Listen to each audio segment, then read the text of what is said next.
Tuluyan ang dinispatcha ni Justin Brownlee ang issue sa Best Import Award na nakuha ni RHJ sa Governor's Cup. Sa panig naman ni Ronday Hollis Jefferson, iginiit nito na may iba siyang focus bagamat mahalaga ang nasabing award. At si Coach Chot Reyes, tinukoy si Stephen Holt at Mabahan Misi na direktang nagbibigay umano sa kanila ng malalaking problema sa serye ng finals sa pagitan ng TNT at Barangay Ginebra. Tutukan po natin ang lahat ng yan. Pero bago yan, paki-subscribe, like, and share na lang muna para pareho tayong updated.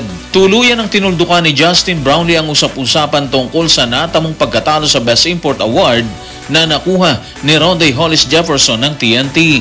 Sa interview ng media, ibinigay ng resident import ng Barangay Ginebra ang kanyang side tungkol sa nasabing issue. Narito ang kanyang pahayag. Tutukan natin si Justin sa report ni Ruben Terrado sa Spin. Grabe po yung inilalaro niya ngayong conference. Deserve niya po yung award. Matindi yung laro niya ngayong conference sa kabuuan ng elimination at sa playoff. Malaking dahilan kung bakit sila nasa finals. Congrats sa kanya. Karapat dapat sa kanya yun. Kahit ako boboto rin ako sa kanya Okay, so kung tutusin, wala namang issue at para kay Justin Brownlee, hindi na issue yun. Alam naman kasi niya na lahat posible mangyari. Pwedeng makuha or pwedeng hindi. Ang daming consideration, di ba? Ang daming pagbabasehan. Andiyan ang media, ang players at ang trabaho mo mismo sa buong conference. Sa kaso ni Ronday Hollis Jefferson, hindi nakapagtataka na nakuha niya yun kasi sobrang solid ng performance niya rito. Katulad ng isang taon, di ba? Ganito rin siya ngayon. Siya yung sandalan ng TNT Tropang Giga sa kabila ng pagkakaroon ni Coach Chot Reyes ng mga sharpshooter na sina R.R. Pugoy, Calvin Optana at syempre si Ray ng Batak. Given din naman na yun na marami magre-react na hindi nakuha ni Justin yung award kasi nga ang daming fans ng Barangay Ginebra. Pero wala rin kasing duda na sobrang galing ni RHJ. Alam na alam din niya ni Justin. Sabi niya nga, di ba, kahit siya boboto rin kay RHJ. Ibig sabihin, alam na alam niya na walang anumang issue ang dapat na ibato sa kanilang dalawa ni RHJ. Magkaibigan naman sila at para sa kanya siguro trabaho lang to, walang personalan. At the same time, alam niya na karapat dapat talaga si Ronday Hollis Jefferson dito sa nasabing award. Matapos dispatchahin ni Justin Brownlee ang issue tungkol sa pagkatalo niya sa Best Import, nagsalita naman si Ronday Hollis Jefferson ng makapanayam ng media tungkol sa ikalawang panalo nito sa naturang kategorya. At ayon sa kanya, bagamat isang accomplishment umano ang nakuha niyang award, hindi umano siya tumitingin sa individual na recognition, bagkos ay nakapokus siya sa pagtulong sa mga kasama para makuha ang kampyonato. Narito ang kanyang paglalahad. Tutukan natin si Ronday Hollis Jefferson sa report ni John Ballesteros ng One Sports. Siyempre, accomplishment yan. But at the end of the day, inuulit ko at sasabihin ko to ng 1,000,000 beses, hindi ako nag-aalala tungkol sa mga individual na pagkilala. Gusto kong manalo. Makakatulong to sa akin. Makakatulong to sa mga kasama ko. Makakatulong to sa mga taong nasa paligid natin. Kaya andun lahat ng focus ko. Okay, so nire-recognize naman niya yung panalo. Pero base nga sa kanya, mas mahalaga talaga yung lahat masaya. Everybody happy, sabi nga nila, di ba? At posibleng mangyari yun kung makukuha nila yung kampyonato versus Ginebra. Dito na siya nakapokus, wala nang iba yan. Kaya siguro hindi na tayo magugulat kung hindi na naman siya magpahinga sa Game 5. Sanay na po siya dun Sanay na siyang hindi na mamahinga. Pero alam naman natin na may consequence naman yan. Baka masunog naman siya kapag laging gano'n, di ba? Ang problema kapag gusto siyang ilabas ni Coach Chot, naninigaw si RHJ. Nasubaybayan niyo naman siguro yung report na ginawa natin noong nagdaang araw, di ba? Yan yung sinabi ni Coach Chot. Sinisigawan siya ni RHJ kapag gusto niyang ilabas yan. Ibig sabihin, desidido talaga si Ronday na sabayan si Justin or desidido siyang biguin ulit si Justin Brownlee ngayong conference katulad noong nagdaang taon.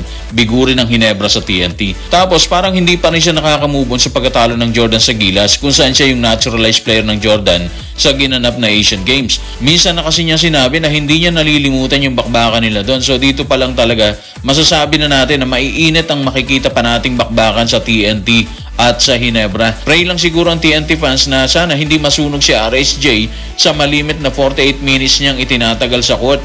Kapag kasi nangyari yan, tingin natin, magiging mahirap na sa TNT. Hindi biro yung maglaro ng walang import sa Governor's Cup. Kung nakapokus na si RHJ sa pagkuha ng titulo ng Governor's Cup para sa TNT Tropang Giga, hindi naman ikinailan ni Coach Chot Reyes na nakadagdag sa kanyang problema ang ginagawa ngayon ni Stephen Holt at Maverick Ahanmisi para sa Barangay Ginebra.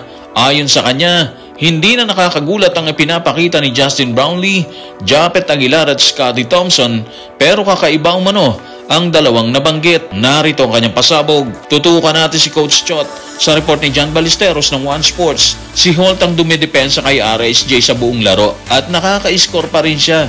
Kilala na natin si Justin, Japet at Scotty. Given na sila dyan. Pero yung laro ng dalawang player, sila yung nagbibigay sa amin ng maraming problema. Kaya kailangan namin maghanap ng solusyon para dyan. Hindi ka panipaniwala. Saludo ko kay Mav at Holt. Pinahihirapan nila talaga kami. So eto na yun. Tinukoy na po ni Coach Chot Reyes yung mga player ng Ginebra na sobrang nagpapahirap sa kanila. Imagine si Stephen Holt, hawak niya si Ronday. Pero kumakamada pa rin siya dyan.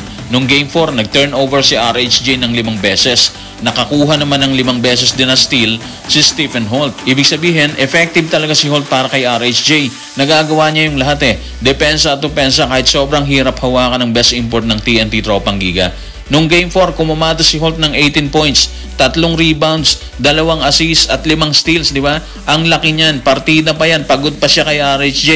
Sa panig naman ni Mavahan Misi, nagtala naman siya ng 18 points, 8 rebounds, 3 assists at 2 steals. Sobrang solid at sila yung mga nakikita ni Coach Chot Reyes na sobrang malaking balakid sa kanilang dadaanan para makuha nila yung kampyonato. Ginagawang miserable ni Stephen Holt at Mavahan Misi ang estado ng TNT at ni Coach Chot Reyes sa kasalukuyang ginaganap na PBA Finals ng Governor's Cup. At dahil dyan, hindi na tayo magugulat kung makakita tayo ng isang mahigpit na depensa mula sa kampo ng TNT kung saan target si Holt at si Mavahan Misi. Sa TNT yan. Pero sa panig naman ng Ginebra, sigurado rin tayo na hindi nila tatantanan ng ganong setup. Yung ginawa nila sa Games 3 at 4, itutuloy lang nila yon kasi yun yung nakikita nilang paraan para biguin ang grupo ni Coach Chot na masungkit ang kampyonato. Kaya ang resulta, panalo na naman tayong viewers nito, di ba? Makakakita kasi tayo na isang magandang laban Kaya siguro hindi na rin tayo magtataka kung mahigitan ng itinalang gate attendance na 16,783 nung Game 4. So guys, maraming salamat.